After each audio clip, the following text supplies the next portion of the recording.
everyone, and welcome back to the Football Insider Gaming channel. And one of the biggest news stories of the last few weeks is Xabi Alonso leaving Real Madrid, quite surprisingly, after the Spanish Super Cup final where they lost against Barcelona, and he's been replaced by former Real Madrid player Alvaro Arbeloa, who I think was managing the B team at Real Madrid. So Real Madrid have a new manager, and I thought we'd put him in charge and simulate forward the next 3 years to see what happens at the Santiago Bernabeu and whether or not Real Madrid can continue their dominance of world football. Can they win La Liga? Can they get ahead of Barcelona? Can they win the Champions League? So we're going to see whether or not that happens. If you enjoy the video, please leave a like, please subscribe to the channel as well, and let's go to the Bernabeu and see what happens in the next 3 years.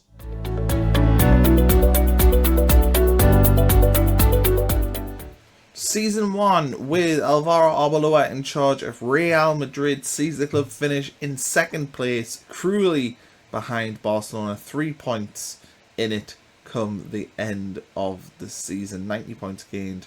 So a pretty good season, but for Real Madrid, not good enough. Season 2 sees Real Madrid though win the title, picking up 94 points, 5 points ahead of Barcelona, 13 ahead of their city rivals as well. So season 2, it's fair to say, goes much smoother. In the final campaign, it is Barcelona win the league with 92 points. Real Madrid finishing in second place with 80, just 1 ahead of Atletico Madrid. So I think first 3 seasons of this era, you know, it's went okay. Is Arbeloa still in charge? And he is still in charge. So he's managed to keep himself in a job there, which I think is pretty impressive, all things considered. Especially with Real Madrid normally expecting big things. Let's have a look at the results though and see how we got on. So this is season 1, a good start of the season. Defeat against Barcelona, away against 10 men as well in the first Clásico of the season. Champions League, it looks like going pretty well though. And overall, there's not many defeats here, is there, for this Real Madrid side? A win against Juventus here, 2-1. 2-1 win against Atletico Madrid. Spanish Cup through. Super Cup final, a defeat against Atletico Madrid, which is a shame, and out of the Spanish Cup in the 4th round against Almeria on penalties. Champions League, a defeat against Newcastle at home as well. So a bit of a bad period here of results. Champions League out against Arsenal, 4-0 on aggregate, which isn't ideal. Jude Bellingham sent off in the 40th minute, probably costing Real Madrid the tie, and there we go to end the season. It's probably this defeat against Atletico Madrid that cost them the league title, since they finished 3 points behind Barcelona. Let's have a look at the following season, see how we got on. The season starts with a lot of wins in the league. First, what, 5, 6, 7. I mean, there's no year to year. It's all the way at the end of October before the 100% record leaves, which is pretty impressive. Going well in the Champions League as well. I mean, this season looks like it's been absolutely stellar from a Real Madrid perspective. Through the Spanish third round of the Spanish Cup, sorry. Also a win in the Super Cup against Barcelona, so that's the first trophy. Going well in the Champions League, pretty much wins all over the place here. Semi-finals of the Spanish Cup through against Valencia, which is nice. Champions League through against AS Monaco in the last 16. Quarterfinals though, out against Bayern Munich, sorry, 3-2 on aggregate. It looked like they could have brought that back there, but yeah, disappointing defeat. But a win in the Spanish Cup final against Athletic Bilbao, 2-0 there, and the title sealed come the end of the season. 3-0 win against Atletico Madrid, pretty much saying off, and Kylian Mbappe seems to be scoring a lot of goals. We'll have to check out his stats. And then this past season, the last one of this save, Real Madrid, how did they get on? And it looks like there's a lot of draws going on here, not as clinical as they were in the previous season. A defeat against Real Sociedad here.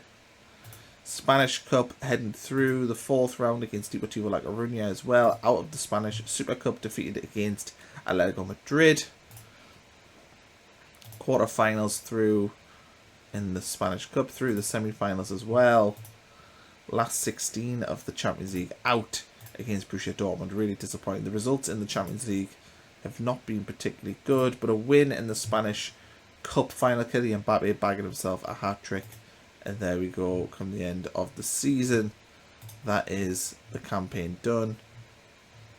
And yeah, overall, you'd have to say it's been a pretty okay run for this Real Madrid team. Let's have a look at the transfer history though and see who was signed, who was sold, if there's any big deals. So first season, no transfer business.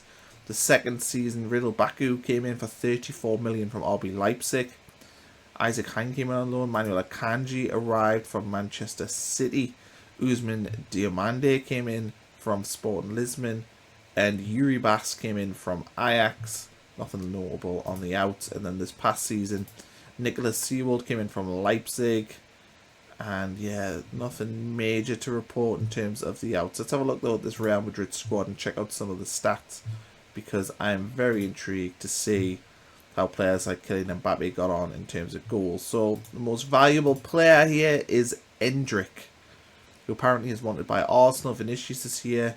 We've still got all the big players from Real Madrid currently in real life. Nico Schlotterbeck is on here as well. Trent Alexander-Arnold still here. So yeah, Thibaut Courtois still the starting goalkeeper. Let's have a look how Endrick's got on though. Very highly valued. Has he done okay? It looks like he's been solid enough, but mainly just coming on off the bench. Still just 21 years old though, so he's got a chance to definitely still make it as one of the best players in the world. Vinicius Jr., well, he is scoring goals. 15 in the league in season 1, 19 in all competitions. Next season got 38, and this past season got 35. So Vinicius Jr. has definitely been hitting the mark. Kylian Mbappe, who just, it seems like when I was looking at the stats of the individual games, he was scoring tons of goals. 35 in year 1, 33 in year 2, and 24 in year 3. So not as many as I thought he would have hit there. Let's have a look at Jude Bellingham, see how he is getting on at this Real Madrid team. And he is a bona fide goal scorer midfielder. 8 goals, 10 assists, 11 goals, 12 assists, 9 goals, 13 assists. So Jude Bellingham having a pretty good time of it at Real Madrid. Trent Alexander-Arnold, we'll check him out as well and see how he has got on. And he's been playing pretty much every game for the last 3 years, which is good to see. And still in the England setup, 60 caps there. So this Real Madrid team have done very, very well. Not won La Liga enough, I'd say, but they have still, you know, picked up decently. Not great in the Champions League. Have won a league title, won the Spanish Cup, won the Super Cup. But yeah, you'd like to see them do better in the league and also pick up more Champions Leagues. I mean, they are Real Madrid. You expect them to do that. If you enjoyed this video, please leave a like. Please subscribe to the channel as well. Really appreciate it. And we'll catch you again for another video.